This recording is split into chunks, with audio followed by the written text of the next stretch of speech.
जय हिंद। स्वागत है आपका इंडियन न्यूज़ एनालिसिस के एक नए एपिसोड में। और आज के इस वीडियो में हम बात करने वाले हैं defence research and development organisation के रुद्र M3 प्रोग्राम के बारे में।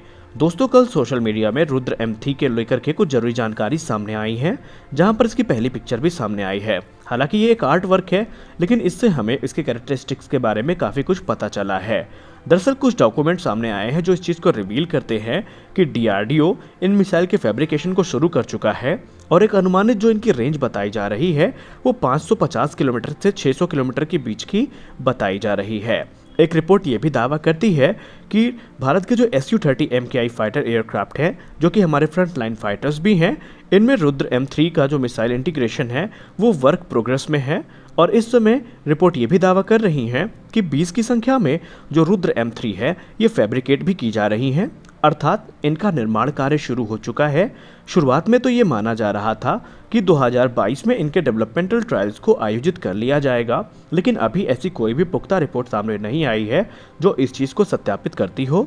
इसलिए हम ये कह सकते हैं कि आने वाले 1 से 2 वर्षों में इनके जो ट्रायल्स हैं वो शुरू कर दिए जाएंगे। DRDO ने जो अभी तक जानकारी दी है उस हिसाब से रुद्र M3 प्रोग्राम को 2017 में सैंक्शन किया गया था, और माना यह जा रहा था उस समय कि 2022 में इसके ट्रायल्स को शुरू कर दिया जाएगा। अनुमानित लागत इस मिसाइल प्रोग्राम में जो आई है वो 485 करोड़ रुपए की है। वहीं DRDO ने, यानी हमारी defence research and development organisation जो इस मिसाइल सिस्टम को विकसित कर रही है, उसी संस्था ने यह भी दावा किया है कि रुद्र M3 के अलावा वो 2 और नए मिसाइल सिस्टम्स पर काम कर रहे हैं, जिनको रुद्र M2 और रुद्र M2A के नाम से जाना जाएगा। इनका भी फैब्रिकेशन शुरू हो चुका है। हालांकि इनकी जो रेंज होगी वो रुद्र M3 से कम होगी। जो अनुमानित रेंज इनकी बताई जा रही है वो 250 से 300 किलोमीटर के आसपास बताई जा रही है, और ये रुद्र M1, रुद्र M2 और रुद्र M3 के साथ ऑपरेट की जाएंगी। हालांकि रुद्र M1 हो, रुद्र M2 हो, रुद्र M2A हो या रुद्र M3 हो, ये सारी रुद्र फैमिली की ही मिसाइल हैं, जो कि एयर टू सरफेस मिसाइल है, जिनका निर्माण DRDO ने किया है, और इस समय यही भारत की प्रमुख एंटी रेडिएशन मिसाइल हैं।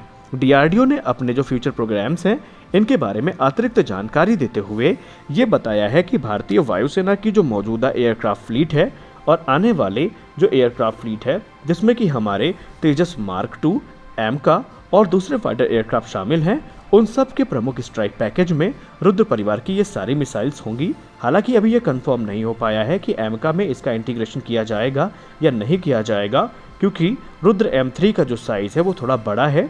इसलिए देखना लाजमी होगा कि क्या AMCA के इंटरनल वेपन बे में इतना स्थान है कि रुद्र M3 को वो कैरी कर सकें। तो इस चीज़ का इंतज़ार रहेगा, क्योंकि अभी ये एक क्लासिफाइड मिशन है, क्लासिफाइड प्रोजेक्ट है, और इसके बारे में बहुत कम जानकारी ही पब्लिक डोमेन पे उपलब्ध है। लेकिन अगर हम पूर्व के बयानों को गौर से देखें तो हमको ये पता चलता है कि DRDO का जो प्लान है उसमें ये चीज़ शामिल है कि इन मिसाइल सिस्टम को लगभग भारतीय वायुसेना के सभी फाइटर एयरक्राफ्ट में लगाया जाएगा।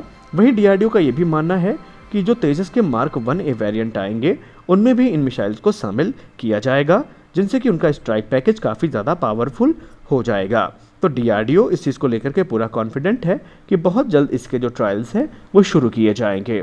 और आपको जान के काफ़ी खुशी होगी कि हमारा जो लाइट कॉम्बैट एयरक्राफ्ट है, इसके स्ट्राइक पैकेज में अधिकतर जो आपको हथियार मिलेंगे वो पहले से ही स्वदेशी हैं। फिर चाहे वो अस्त्र परिवार की मिसाइल हो या फिर शॉ जैसे वेपन हो, ब्रह्मोस का नेक्स्ट जनरेशन वेरिएंट जो कि अंडर डेवलपमेंट है वो हो, या फिर दूसरे हमारे लेजर गाइडेड बॉम्ब्स हो, ये सारे हमारे इंडिजिनस एयरक्राफ्ट के स्ट्राइक पैकेज का हिस्सा हैं।